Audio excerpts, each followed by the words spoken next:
I'm a defective Omega, and I'm mute. My partner is an S-class Alpha. He doesn't love me. He was forced to marry me because of family pressure. After he lost control during his rut one time, I got pregnant. My hands trembled as I gave him the ultrasound photo, ready to sign to him. But he didn't even look at it. He just ripped it to shreds and warned me with a cold expression, "Even if you have a child, don't you ever think I'll love you." I lowered my eyes, stared at the scattered pieces on the floor, and nodded. Actually, it wasn't just the ultrasound photo that he tore up. There was a terminal diagnosis tucked inside it too, Jason. Jason was furious when he found out I was pregnant. He crushed a glass with his bare hand, letting the shards dig deep into his palm. Only then did he grit his teeth and demand, "Was it that accident 3 months ago?" I'm mute. I couldn't speak. I could only clench my sweaty fists and nod frantically. This child was from that accident 3 months ago. He'd gone into a sudden rut and hadn't had time to take his suppressants. When his grandfather found out, he rushed over that night and locked the two of us in a bedroom. The door was locked from the outside. No matter how hard I pounded on it, no one came. Jason still had a shred of sanity left. He yelled at me not to move and leaned against the corner, trying to fight it. The first half of the night was hell, but thankfully he was an S-class Alpha and managed to restrain himself even without suppressants. But I'm just a defective Omega. The room was saturated with his alpha pheromones, and I completely lost control of my own. The scent of orange blossoms filled the air. In the middle of the night, Jason couldn't hold back any longer. My Omega pheromones drove him past the point of reason. He lunged at me like a starving wolf, brutally biting the back of my neck. His pheromones flooded my bloodstream, and the pain brought involuntary tears to my eyes. I tried to get away, but he held me in an iron grip. Lost in his rut, the Alpha had lost his mind. He forgot I was the Omega he despised most, forgot his vow to save himself for his first love. He marked me with an almost frantic desperation, thrusting into me wildly. My defective gland couldn't handle his violent marking. For 3 days I passed out and woke up over and over. By the end, the room was a wreck, and my body was covered in bruises. There wasn't an inch of me that wasn't black and blue. And because of that, I'd been nauseous on and off for 3 months. I went to the hospital this morning, originally just to go with a friend. I've always had a weak constitution. High fevers and vomiting have been a regular part of my life since I was a kid, so I didn't think much of it this time.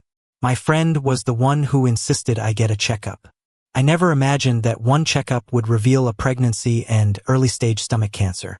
The vomiting was from the pregnancy, but also from the illness. The doctor's face was grim as he told me I should terminate the pregnancy to start treatment. Just then, Jason called and told me to come home. He'd been avoiding me for 3 months, but Grandpa was coming over for an inspection this afternoon. He had no choice but to fly back and come home. He snatched the ultrasound from my hand with a dark look on his face. Without even glancing at it, he tore it into tiny pieces, along with the terminal diagnosis I had tucked inside. I raised my hand, wanting to sign to him about the cancer, but he grabbed my wrist. "Evan, stop playing the innocent victim." Jason's brow furrowed as he gave me a cold warning. "Even if you have this baby, don't you dare think I'll love you or that you could ever replace him. Understand? Don't forget, you're the one who used my grandfather to drive him away and force me to marry you." I lowered my eyes. After staring at the scraps of paper on the floor for a long time, I gave up trying to sign and just nodded. He was right. I was the one who indirectly broke them up and forced Jason to marry me. I owed him. Before he married me, Jason had been deeply in love with a top-tier Omega. They met in college and were together for 3 years, on the verge of getting engaged. But that's when Mr. Smith, Jason's grandfather, found me and brought me into the Smith family home. As the orphan child of a man who had saved the family, Grandpa announced that whoever married me would become the future head of the Smith Corporation. The Alphas in the Smith family immediately started fawning over me, all except for Jason, who had been raised as the heir apparent and was impeccable in both character and ability. He disdained the idea of abandoning his love for power, but I didn't know any of that. All I knew was that he had once saved me from a fire, leaving a permanent scar on his right arm. I had remembered that scar for more than 7 years. Coincidentally, to test the Alpha's sincerity, Grandpa had set up a scenario to see who would risk their life to save me. Among all the alphas in that deserted suburb, only Jason, who had been forced to be there, was willing to stab himself to be taken as a hostage in my place. I used that as my reason and chose him. He'd acted so quickly that he was unconscious in the hospital, unable to object, when Grandpa arranged our marriage. The news of the Smith family heir's wedding spread through the city like wildfire. By the time Jason woke up and wanted to back out, it was too late. If he called off the engagement, I would become a public laughingstock, the subject of everyone's gossip. Jason knew what that would mean for an Omega. Grandpa used that bit of compassion to force him to marry me. Only after we were married did I learn the truth. His heart already belonged to someone else, and I was the one who had torn them apart. That evening, Grandpa came to check on us. When he found the pieces of the ultrasound, he immediately had his secretary draw up a stock transfer agreement signing all of his shares over to our unborn child. Seeing his pure joy, I let my hands, which had been ready to sign, fall to my sides again. Grandpa had always wanted a great-grandchild, and Jason had always wanted the inheritance, and his lover. I could make all of that happen as long as I gave up on treatment and had this baby. I stopped fighting it. Faced with all the wonderful hopes Grandpa had for this child, I smiled and nodded along. With the shares in the child's name, they wouldn't have a bad life without me. In fact, they might even grow up in a harmonious, loving family, instead of a cold one like this. Evan, stop dreaming. After Grandpa left, Jason suddenly gripped my face, forcing down the smile I had plastered on. He warned me with a dark expression, "None of that will ever happen. And this child will never be your bargaining chip to climb the ladder in the Smith family. Don't you dare get any more delusional ideas. Got it?" My jaw ached where he was squeezing it. I stared at his furious face for a long time before forcing a smile. I nodded and signed, "Yes, I got it. I really won't hold you back anymore, Jason." The next day, Jason left for another business trip abroad. Everyone except Grandpa knew he was looking for Cameron. When Cameron heard about Jason's engagement, he'd left the country without listening to any explanations and vanished off the face of the earth. He'd been gone for 2 years, and Jason had been searching for him for 2 years.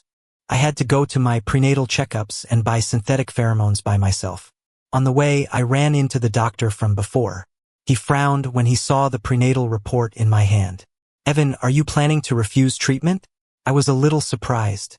I put the report away and signed. "Dr. Chase, how do you remember my name?" Chase could understand sign language. He sighed. "You really don't remember.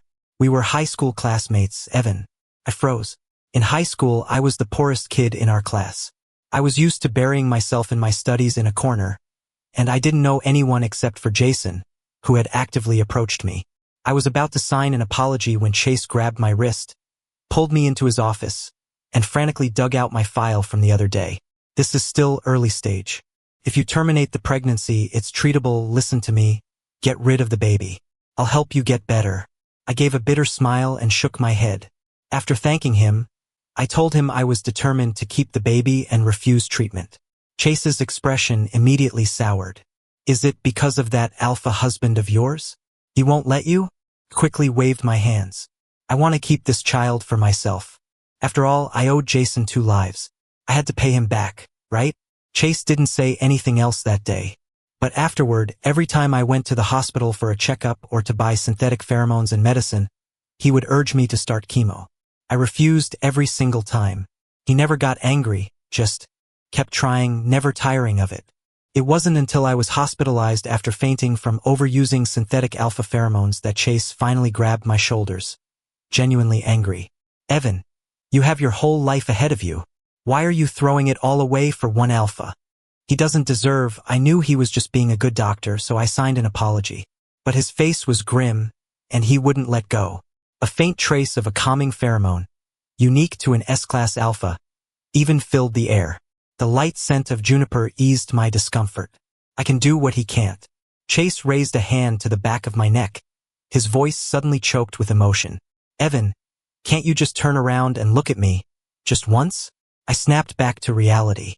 I covered my mouth and nose, trying to pull away, but another, stronger scent of cedar aggressively cut through the air, blocking the juniper. With a loud bang, The door to my hospital room was kicked open. Jason, who was supposed to be overseas on business, suddenly appeared at the door, his fists clenched so tight they cracked. Whether I deserve her or not is none of your goddamn business, you unethical piece of trash. Evan, get out here. You're coming home with me. Jason almost got into a fistfight with Chase. Because I had hurt my leg when I fainted, I didn't have the strength to get out of bed. So he took all his anger out on Chase. I couldn't speak to stop them, so in the end, I had to drag my exhausted body out of bed and use a table for support to get between them. The punch that was about to land on Chase's face was stopped by me. Jason looked like he wanted to say something, but he just gritted his teeth and slammed his fist into the wooden table next to him instead. Then he roughly pulled me up, carried me out, and threw me into the car. The tension on the way home was suffocating. The moment we got back, I couldn't stop myself from retching.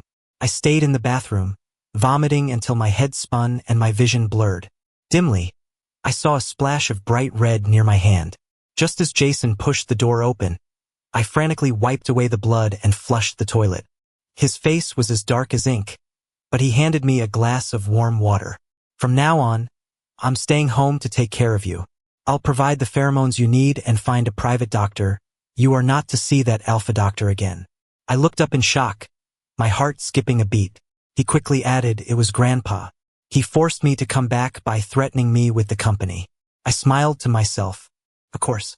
I signed my thanks, took the water, and turned to rinse my mouth. My movements were slow. After a while, I thought he had left. I was rubbing my swollen ankle, about to push myself up, when a pair of strong hands wrapped around my waist and lifted me into his arms. A faint scent of cedar surrounded me. Jason knelt by the bed to apply medicine to my ankle, his voice cold. It's for the baby. Don't get any ideas.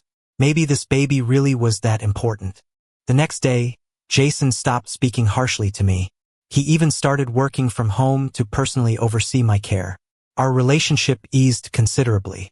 When Chase saw I wasn't coming to the hospital, he called me several times. But each time, Jason would grab the phone and hang up before I could answer. Grandpa was keeping him on a tight leash, and he wouldn't leave my side. He brought a spoonful of soup to my lips. I choked and started coughing violently. The air once again filled with his calming pheromones as a warm hand rested on the back of my neck. When you're done coughing, open your mouth. Eat. I swallowed the metallic taste of blood in my throat.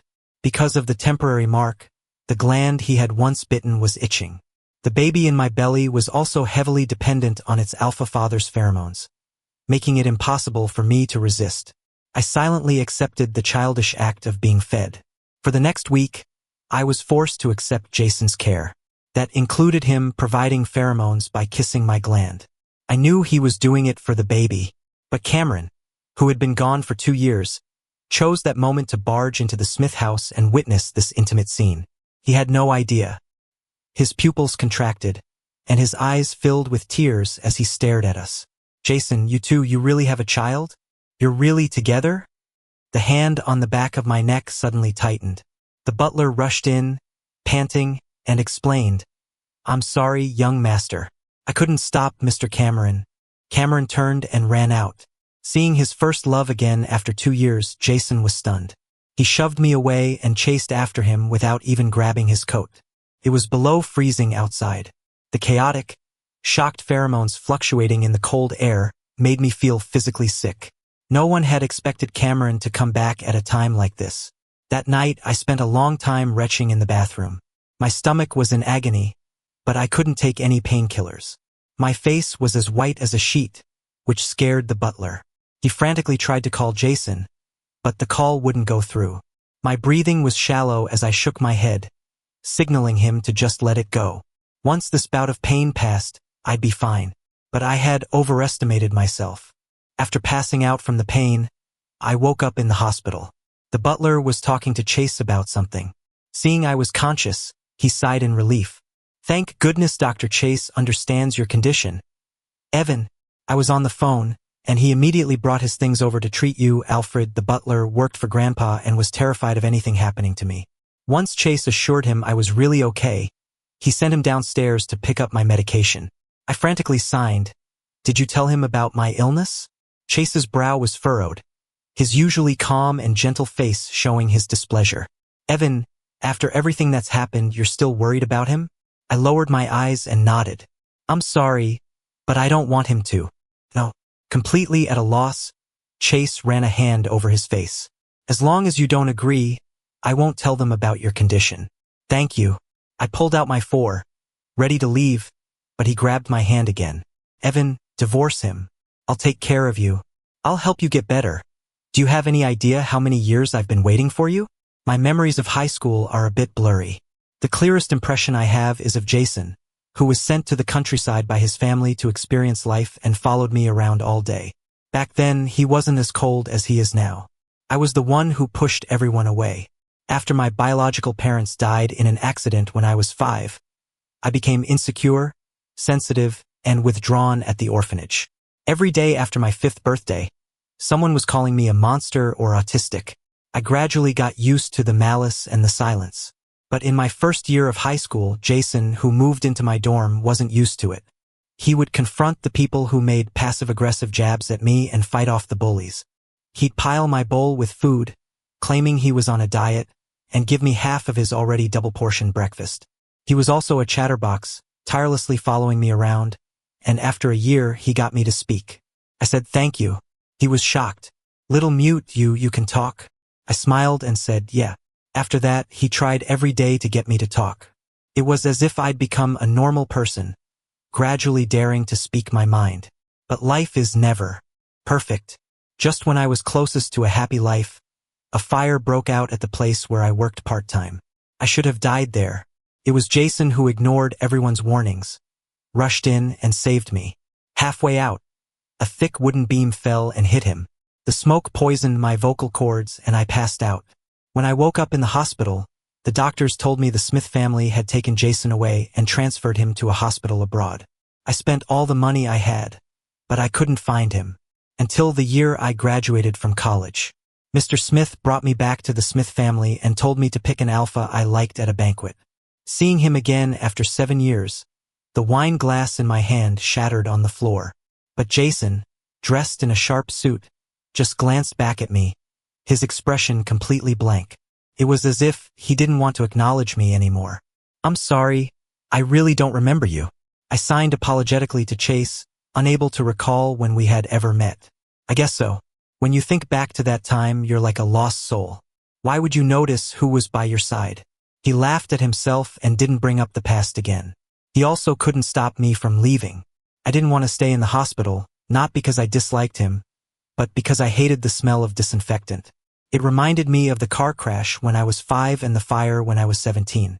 After picking up my medicine and heading home, I saw Jason's Bugatti parked neatly in the driveway. Getting out of the car with him was Cameron. He looked at me with tear-filled eyes, appearing utterly pitiful. Jason stood in front of him. "He just got back to the country. He'll be staying here for a while." I nodded and turned to leave, but Jason grabbed me again. "Alfred said you were sick this afternoon. Was that a lie to get me to come back?" I clutched the test results and medicine in my hand. Chase had given them to me specifically to warn me that my condition was worsening. I couldn't free a hand to explain, which made Jason's face darken as he sneered. "Don't play these kinds of games next time. It's pathetic." I turned my face away and nodded. After that, Jason stopped being close to me. I started using synthetic pheromones again, and each day became harder to bear. My illness got much worse. I'd wake up in pain every morning, and the morning sickness on top of it was hell. I was always vomiting until the world spun. Whenever that happened, Cameron would emerge from the guest room, his eyes red, staring at my stomach as if he were about to cry. Hearing the noise, Jason would immediately block his view and slam the bathroom door shut. I wiped the blood from my lips and smiled. Good thing he didn't come in. It wouldn't be good if he saw the blood in the toilet. On the 3rd day of Cameron's stay, Jason had an urgent matter at the office and had to leave. Grandpa had spies at the company, so he couldn't take Cameron with him. The other servants in the villa had been dismissed, so he could only warn me to stay away from Cameron. "He won't cross any lines before you have the baby. He's just staying here temporarily, so don't go after him." He still remembered the time I faked being sick to manipulate him and was wary of me. I signed earnestly, "Don't worry. I don't dislike him. I won't do anything to him. In the end, I was the ignorant one who had selfishly torn them apart. Jason looked at me, half believing. In the entryway, he suddenly hugged me and gave me some of his pheromones. The calming scent of cedar eased my discomfort. But as I turned my head, feeling a little lightheaded, I saw him. Cameron had shed the gentle, sweet persona he'd maintained for days. He stood on the spiral staircase, arms crossed, glaring down at me with gritted teeth. Less than half an hour after Jason left, he came speeding back. He pushed open the door to a sea of crimson. Someone's blood was all over the floor. I looked up numbly, my eyes meeting his stunned gaze as my trembling hand reached out and then pulled back. Jason realized it wasn't me who was hurt. He scrambled to his feet and rushed to the other side of the spiral staircase. He picked up the unconscious Cameron and raced to the hospital. The light outside the operating room lit up. I had followed them in a cab and arrived, out of breath, only to have Jason suddenly grab me by the throat. The veins on his arms bulged, and his eyes were bloodshot with rage. Evan, I never realized you were capable of something so vicious, so evil. I was already in shock from seeing Cameron fall down the stairs. Tears streamed down my face as I desperately shook my head and signed. It wasn't me. After he left, Cameron had stood on the stairs, taunting me with cruel words. I didn't care, but he made me stand by the staircase, and then he threw himself down, rolling to my feet. When you're terrified, your mind is a mess. Jason couldn't understand my frantic, jumbled signs, and the retaliatory force of his grip didn't lessen. I was being choked, on the verge of suffocating, when another hand suddenly appeared and pulled me away. The sudden rush of fresh air made me stumble. Chase steadied me and then punched Jason. I gave him back to you, and this is how you treat him? Already furious, Jason's anger exploded. He pushed me aside and started fighting with him. What right does an outsider like you have to interfere in our business? Evan is my Omega, and it's none of your damn business how I treat him. Your Omega? Ha! Chase sneered. Ask yourself, in the 2 years you've been married, do you even know him? If you really knew him, how could you possibly think he would ever hurt anyone? Jason, you're hopelessly stupid. Do you have any idea that Evan is? A loud crash sounded from behind me. Jason quickly caught me as I collapsed, a look of bewilderment on his face. What's wrong with him? You have the nerve to ask. Before Chase could finish, the operating room doors opened.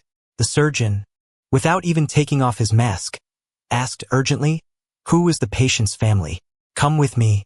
Chase grabbed my wrist, trying to take me, but Jason held on tight, refusing to let go. Aren't you worried about your precious old flame? If you don't go now, he might actually die on that operating table. Chase gave him a sarcastic look. Finally, with a hard tug, he pulled me into his arms. When I woke up again, it was a week later. For that entire week, Jason had stayed by Cameron's bedside in the VIP suite, never leaving his side.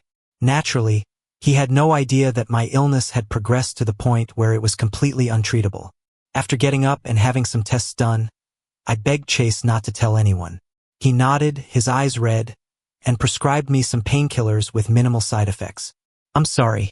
I thought if I didn't give you painkillers, you might change your mind. I never thought you'd rather pass out from the pain than get treated.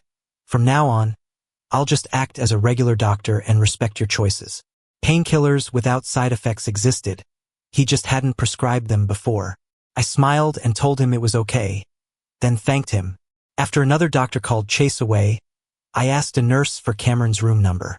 I wanted to explain what happened that day. But before I even entered the room, I heard the sound of shattering glass from inside. Cameron was sobbing his heart out. How could I possibly use my own career to frame him? Jason, you have to believe me. He really did push me. He's the reason I can't dance anymore. The fruit basket in my hand fell to the floor with a thud. Hearing the noise, Jason opened the door, his face grim. Cameron, breaking down, screamed at me to get out. I was flustered, trying to sign an explanation, but Jason grabbed my wrist. At this point, does it even matter whether it was you or not? His voice was laced with poison, as cold as ice. Evan, this is the second time you've ruined him, made his life a living hell. Jason didn't investigate any further. There was no security footage of that day, no witnesses, and all the evidence had been destroyed. He placated Cameron and, using my pregnancy as an excuse, dropped the matter. But after leaving the hospital, Cameron, now in a wheelchair, wasn't willing to let it go. With no servants at home, whenever Jason had to leave, he would start ordering me around. He made me cook boiling hot porridge, only to accidentally spill it on my arm. He told me to bend down and tie his shoes, only to plant his foot on my shoulder. He wanted to see the flowers in the garden, only to shove me into the fountain. The freezing water made me shiver uncontrollably. I climbed out of the fountain, shook myself off, and couldn't take it anymore. Cameron, you don't have to target me. I'm not going to cling to Jason in the future. What are you signing? Oh, sorry, I don't understand sign language. That was just an accident. He feigned surprise, his face a mask of innocence. My teeth were chattering. After changing my clothes, I wrote down what I wanted to say on a piece of paper. I was about to show it to him when I realized he was gone. There were splashing sounds coming from the swimming pool in the basement. By the time I got there, I saw Jason diving into the deep end, desperately trying to pull someone out. Cameron shivered in his arms, crying and framing me again. After settling him down, Jason stood up, walked straight toward me, and his dark gaze fell on the paper I was clutching.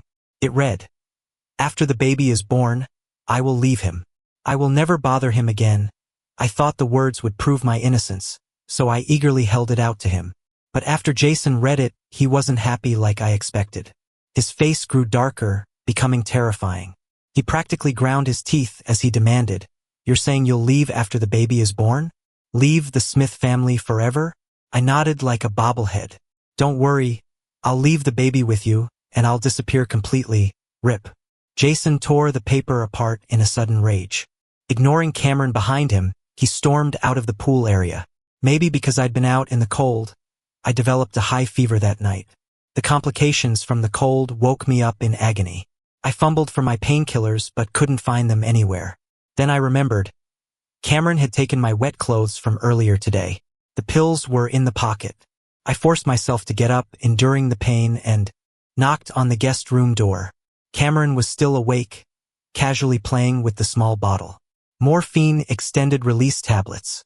What are these for?" I signed, begging him to give them back. But he just dumped the pills on the floor with a smirk. "You shouldn't be taking random pills when you're pregnant. I'm doing this for your own good, you know?" I was in too much pain to argue. I knelt on the floor, trying to pick up any salvageable pills, but he stepped on my hand. Couldn't break free. Then the door opened. Cameron instantly pulled his foot back and lied to Jason, claiming I was trying to take abortion pills and he had stopped me. "If he took those, wouldn't he just keep clinging to you for years, Jason? Then what about us?" He choked up, tears welling in his eyes. The listener actually believed him. He let out a cold laugh, but he wasn't particularly angry. He just had an "I knew it" tone. "Evan, I should have known you wouldn't give up so easily. After all the schemes you pulled to force me to marry you, why would you ever obediently leave after having the baby? You really are." I couldn't hear the rest of his words very clearly. The taste of blood I'd been swallowing kept rising in my throat, and I couldn't hold it back anymore. Right in front of him, I vomited all over the floor. When I opened my eyes again, I was in a hospital room filled with the smell of disinfectant. I instinctively frowned. A hand quickly reached out and smoothed my brow. It carried a rich scent of cedar. "If the baby needs pheromones, you can just say so." My lashes fluttered. I let out a sigh of relief. Good, he still didn't know the truth. This must be the downtown hospital again. Dr. Chase, on his rounds, looked at me with red-rimmed eyes. I probably really didn't have much time left. I was exhausted from the endless accusations and setups. So when Chase was arguing with Jason, demanding to take me with him, I made an effort to get their attention and signed to them I was willing to go with Chase. I didn't want to go back to the Smith family, to face the endless suspicion and torment. Even when he promised to take good care of me from now on, to prevent any more conflict. Jason was stunned. "Evan, what did you say?" I repeated myself. For 2 years, I had waited for him at home, playing the part of a dutiful Omega wife, even though I knew it was pointless. What he saw as an act to climb the social ladder was my genuine heart. But this time I had truly given up. Jason, being left for the first time, was furious. He finally just stormed out. After he left, I spent a few days recovering in the hospital. I was barely well enough to be discharged. But I didn't go with Chase. I was a dying man, and I didn't want to be a burden to anyone. And I didn't have the courage to start a new life. I rented an apartment near the hospital to wait out my pregnancy. Living alone was much more peaceful. But Jason started talking more. Ever since I left the hospital, he'd been messaging me every day, asking about all sorts of small things, using the baby as an excuse. I selectively replied to a few messages. Jason quickly followed up with a video call, making me walk around as if he were checking up on me. I sighed and told him, "Dr. Chase is at the hospital. He'll be back tonight to check on me." He had consented to Chase living with me, largely because a doctor could conveniently monitor the baby. Ours was a marriage of convenience. He didn't care which alpha I lived with. But after hearing this, Jason's face darkened, and he hung up. That night, I don't know how he found my address. He started pounding on the door. The moment I unlocked it, he stumbled into the apartment, reeking of alcohol, and searched every single room. "He's not off work yet?" I nodded guiltily. He staggered a few steps and then suddenly collapsed onto me, pinning me to the sofa. "Sorry, I'm drunk." Jason leaned in close to the back of my neck, closed his eyes, and kissed my gland. I pushed him away, but he grabbed my hands and sealed my lips with his. The air filled with the appeasing scent of cedar. My eyes went wide. My mind was a blank slate as he kissed me, and it took me a long moment to remember to struggle. This was the first time we had ever done something like this. Even during that accident 3 months ago, no matter how lost in a frenzy he had never kissed me. He really was drunk. After I broke free, the drunkard seemed displeased. His voice was laced with resentment. "Who the hell is Chase? What's your history with him? Why does he seem to know you so well, know everything about you?" I froze. You don't know him? In high school, Jason was popular and could get along with anyone. He should have had a strong impression of someone with Chase's background and looks. But Jason sneered. "Should I know him?" He gritted his teeth. "A scumbag with no morals. A homewrecker who only knows how to steal other people's partners. A two-faced schemer who acts like he knows everything just because he met you earlier." I was completely stunned. I was so shocked I didn't even register Jason's uncharacteristic cursing. I quickly asked, You really don't remember him or 10 years ago?" I had always thought Jason regretted getting close to me and saving me back then, which was why he never came back to find me and pretended not to know me when we met again. But he shook his head. "I really don't remember. I had an accident when I was 17 and I think I lost some of my memory. Was there something important in there?" I didn't tell him about the past.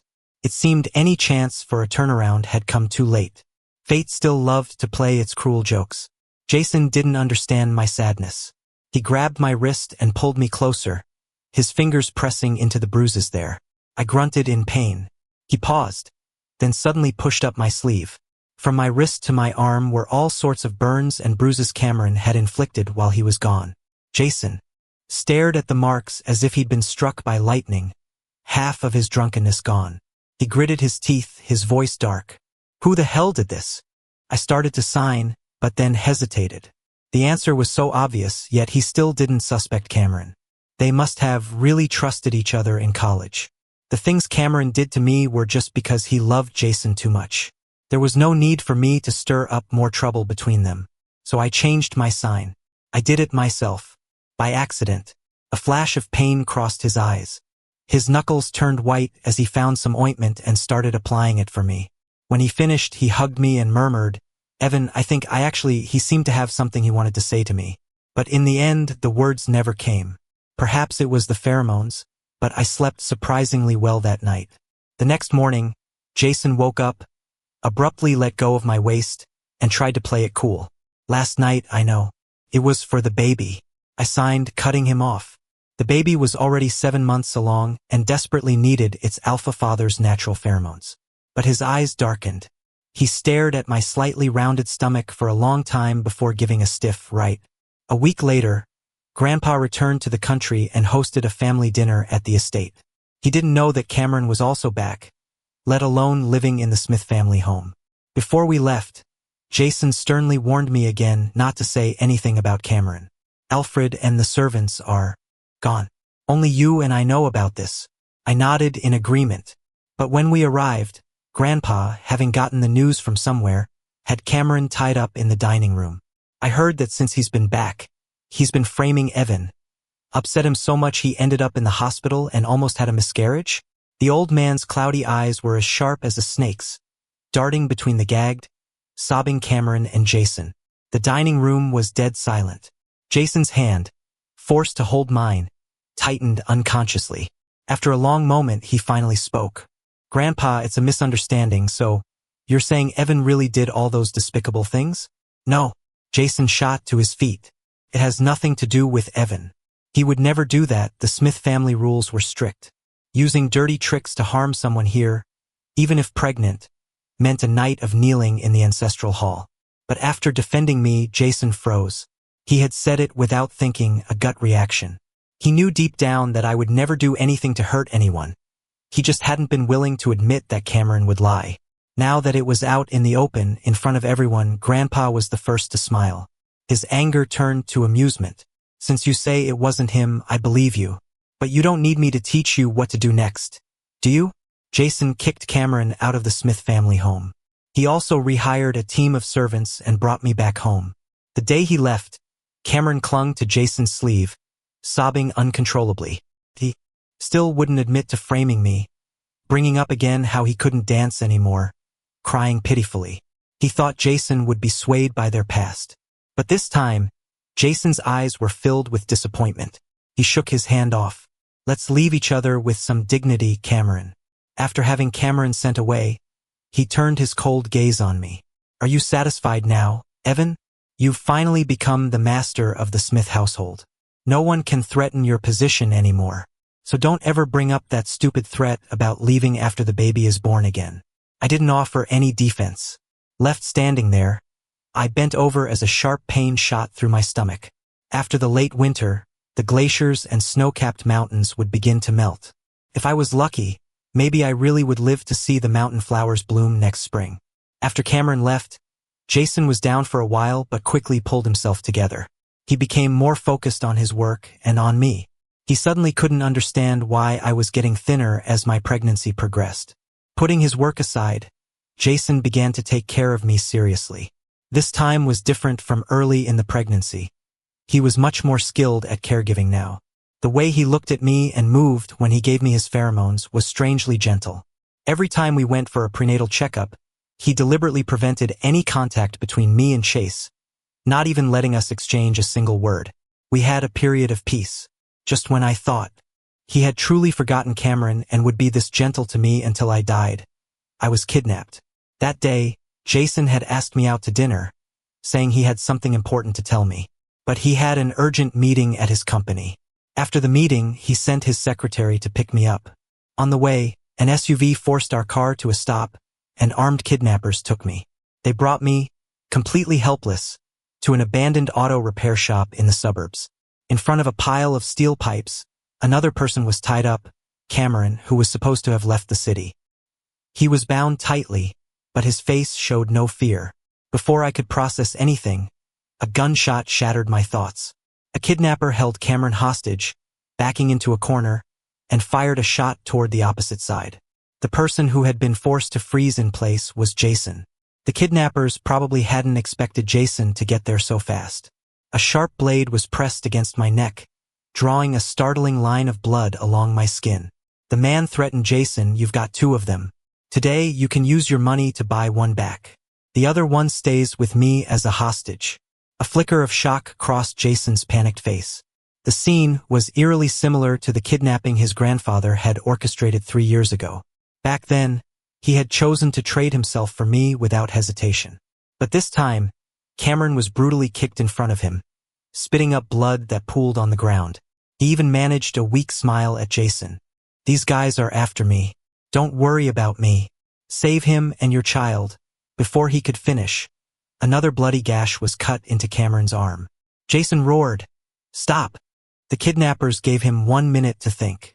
In that minute, Cameron cried and apologized over and over, saying he had only done those things before because he loved Jason so much and wanted him back. It sounded like the final confession of a dying man. Jason took a long, deep look at me. I was tied so tightly it was painful. My face was pale, and I couldn't even form a suggestive word with my lips. He quickly looked away. Just before the kidnapper's final warning, he spoke in a hoarse voice, "Give me Cameron." There was a second of dead silence. The bald man wielding an iron pipe burst into mocking laughter. "This Smith Corporation CEO is a real romantic, isn't he? Willing to ditch the Omega carrying his child for his first love. TSK. He wasted no more time, shoving Cameron into the hands of the grim-faced Jason and ordering his men to back away with me. Jason didn't look at me.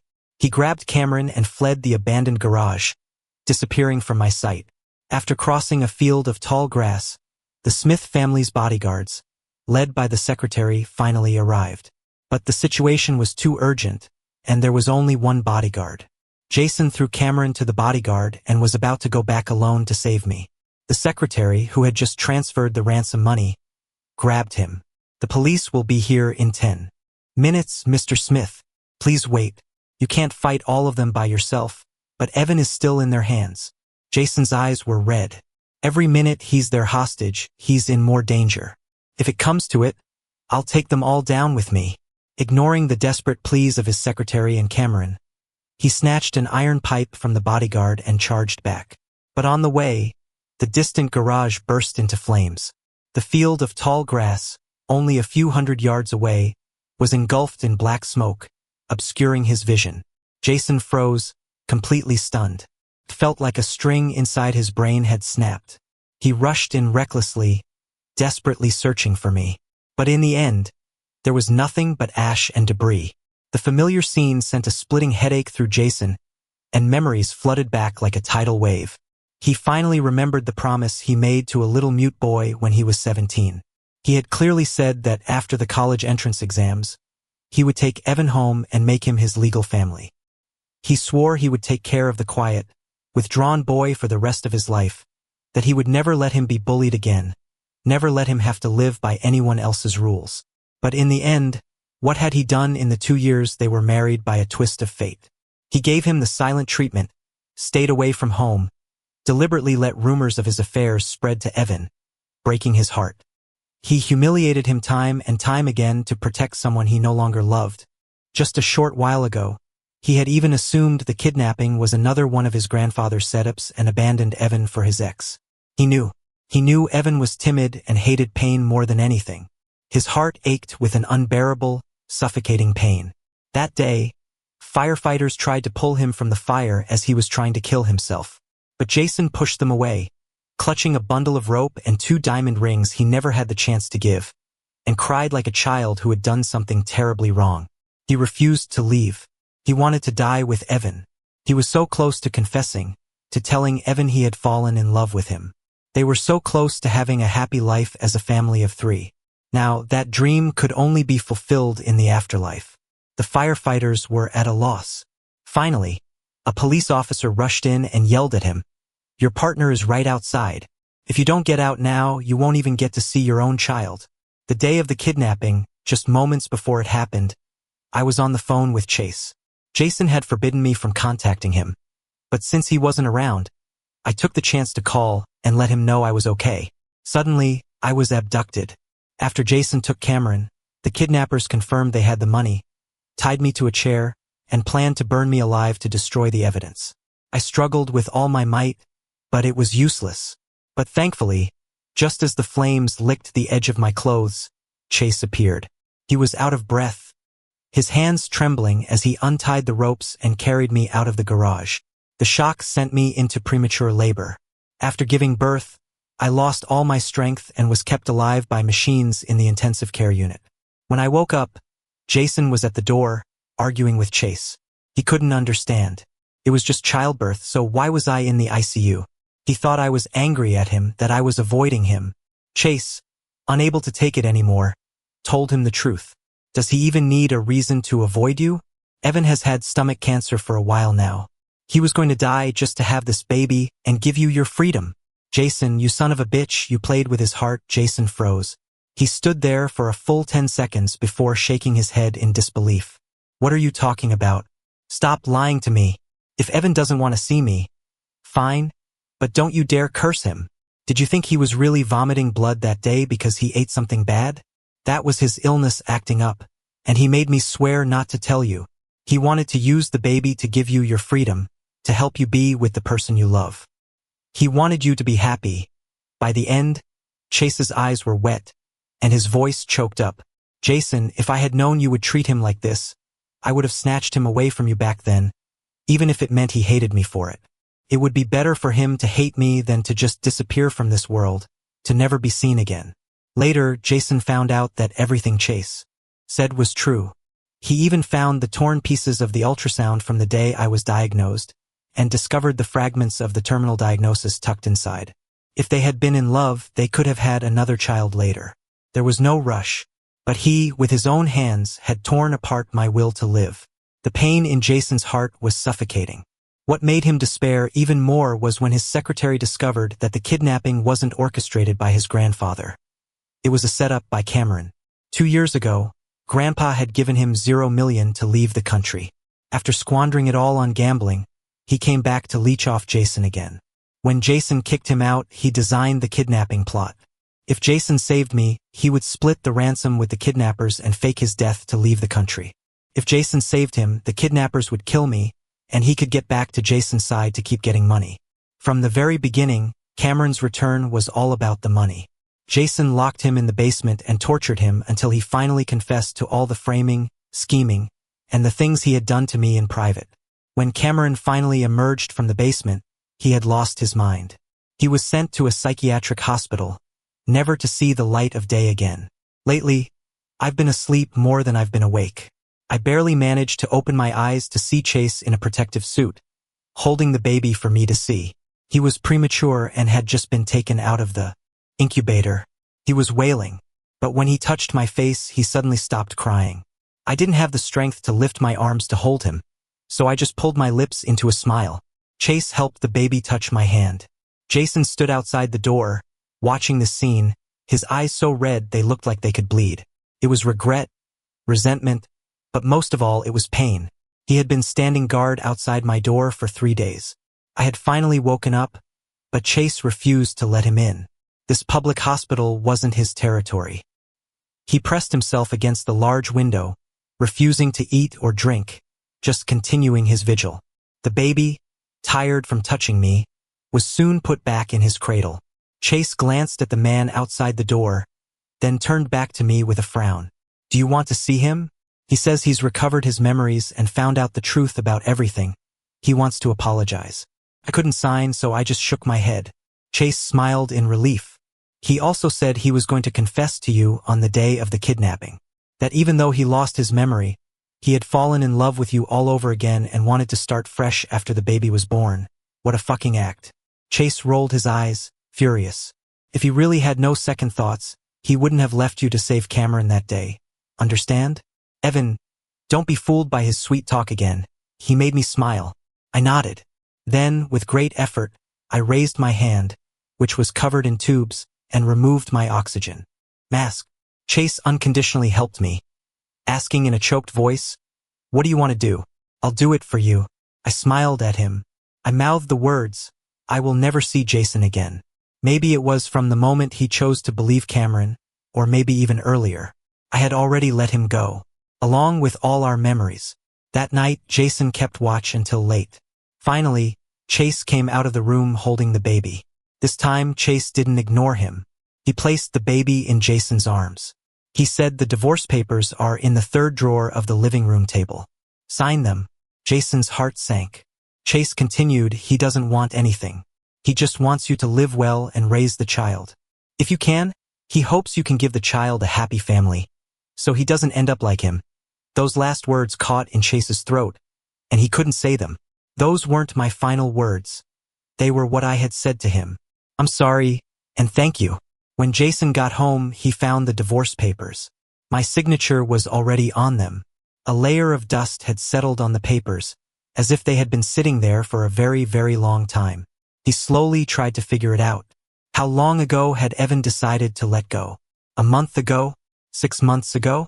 Or was it during all those nights he had deliberately stayed at the office, leaving Evan to wait alone at a table full of food that had gone cold? He had trampled on a heart full of sincerity. Now he was tasting what it felt like to be riddled with holes. He signed the divorce papers in the end. Even so, Evan never agreed to see him again. Not even before he died. Evan's ashes ended up in Chase's hands. One afternoon, Chase took away all of his belongings, leaving not a single thing behind.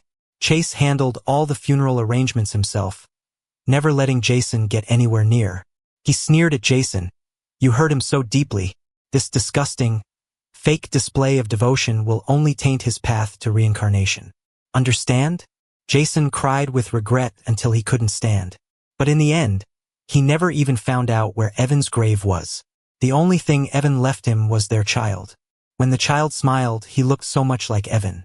For the rest of his life, he was destined to watch over their child, living in eternal regret.